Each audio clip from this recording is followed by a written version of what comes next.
There is something about the political crisis between Nyesom Wike and Siminalayi Fubara that many people still find difficult to understand. Wike was the governor of Rivers State before Fubara. He supported Fubara's emergence as governor in 2023. But not long after Fubara took office, the relationship between the two men broke down. What started as a disagreement between a former governor and his successor eventually became a major political crisis in Rivers State. The State House of Assembly became divided. The courts became involved. President Bola Ahmed Tinubu intervened, and in March 2025, the president declared a state of emergency in Rivers State and suspended the governor, his deputy, and the elected members of the state assembly. So the question is simple: what really went wrong between Wike and Fubara? Was it simply a case of political betrayal, or was this actually a struggle over who would control the political future of Rivers State? That is what we need to examine. Let's go back to the beginning. In 2023, Siminalayi Fubara became governor of Rivers State after receiving the backing of Nyesom Wike, who was then completing his second tenure as governor. At the time, there was every reason to believe that the political relationship between the two men would continue. Fubara was coming into office through a political structure that Wike had built over many years. But being a governor is different from being a successor. Once Fubara became governor, he was no longer simply the man Wike had supported. He was now the governor of Rivers State. And that is where the real problem appears to have started.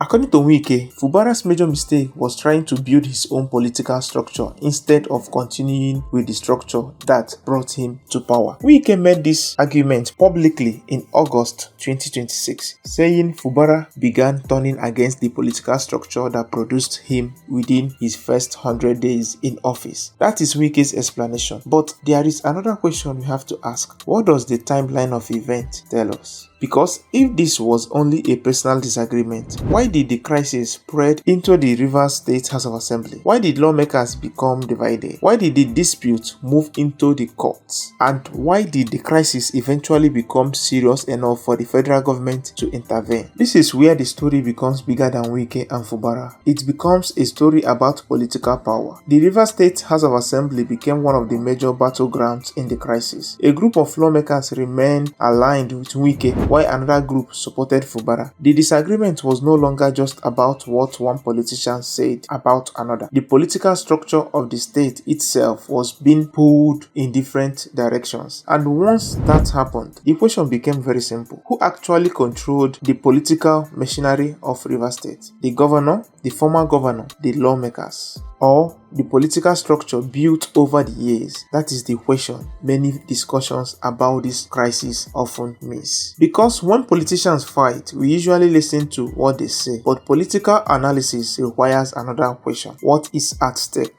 In this case, there was a lot at stake. There was control of the state political structure. There was the relationship between the governor and the state assembly. There was the question of who would control the political direction of Rivers State in the future. And eventually, there was the question of Fubara's political future. Wike has now offered another explanation for his opposition to Fubara's second-term ambition. He said external forces wanted to make him politically irrelevant in Rivers State. He also accused some people around Fubara of influencing the governor against him. These are Wike's claims, and they should be treated as claims. But they tell us something important about how Wike sees the conflict. From his point of view, this was not about a disagreement with Fubara. It was about a political structure that he believed was being taken away from him. But now we have to look at the other side. From Fubara's position, the issue was also about his authority as governor, and that creates the central conflict. If Fubara became governor, how much political independence was he expected to have? Was he expected to govern independently, or was he expected to remain within the political structure created by the man who brought him to power? That is where the relationship became extremely difficult, because the moment a successor begins building an independent political base, the influence of the former leader can begin to weaken. And if the former leader believes that his political structure is being destroyed, turmoil. Conflict becomes almost inevitable. This may explain why the disagreement became so intense. But the crisis did not stop there. The matter reached the court. The Supreme Court eventually dismissed Fubara's suit against the 27 lawmakers aligned with Wike. By then, the political dispute had become a serious institutional crisis. And on March 18, 2025, President Bola Ahmed Tinubu declared a state of emergency in Rivers State. The president suspended Governor Fubara, his deputy, and the elected members of the state assembly. Think about how far the situation had gone. It started with two politicians who once worked together. It eventually reached the state assembly, the court, and the presidency. That tells us that this was much bigger than a simple personal disagreement. It was a struggle over political authority. President Tinubu later ended the state of emergency in September 2025, allowing the suspended officials to return to office. But even after all that, the political questions did not completely disappear. And this brings us back to Wike's latest statement. Wike is now telling Nigerians what he believes went wrong. According to him, Fubara turned against the political structure that produced him. But should we simply accept that explanation? Not necessarily. A good political analysis should listen to the claim, examine the timeline, then allow the audience to make its own judgment. And when we do that, one thing becomes difficult to ignore. The Wike Fubara crisis was not only about friendship. It was not only about loyalty. It was not only about personal disagreement. At the center of the crisis was political control. Who would determine the direction of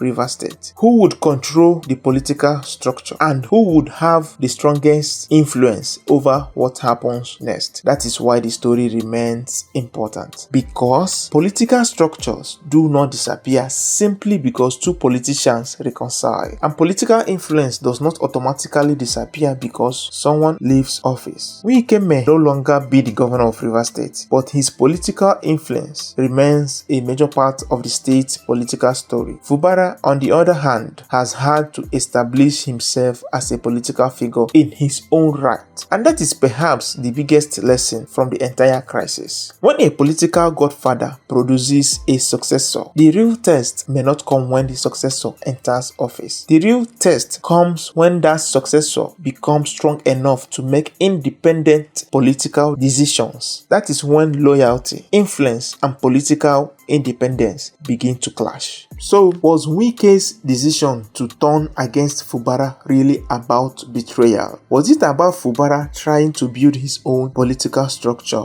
Was it about protecting Wike's political influence? Or was it about a combination of all these things? Wike has given us his explanation. The timeline gives us another part of the story, and the political consequences gives us even more to think about. One thing, however, is clear. The Wike Fubara crisis was never just about two men. It was a battle over political influence, political independence, and the future direction of Rivers State. And that is why the story is still not over. Because the biggest question now is no longer simply what happened between Wike and Fubara. The bigger question is this: who controls the political future of Rivers State? And that is the question we should be watching. Thank you for watching Prime Joe Network. Please do well to subscribe, share, and like, and don't forget to click on the notification bell icon to be notified whenever we upload a new video. Thank you and bye for now.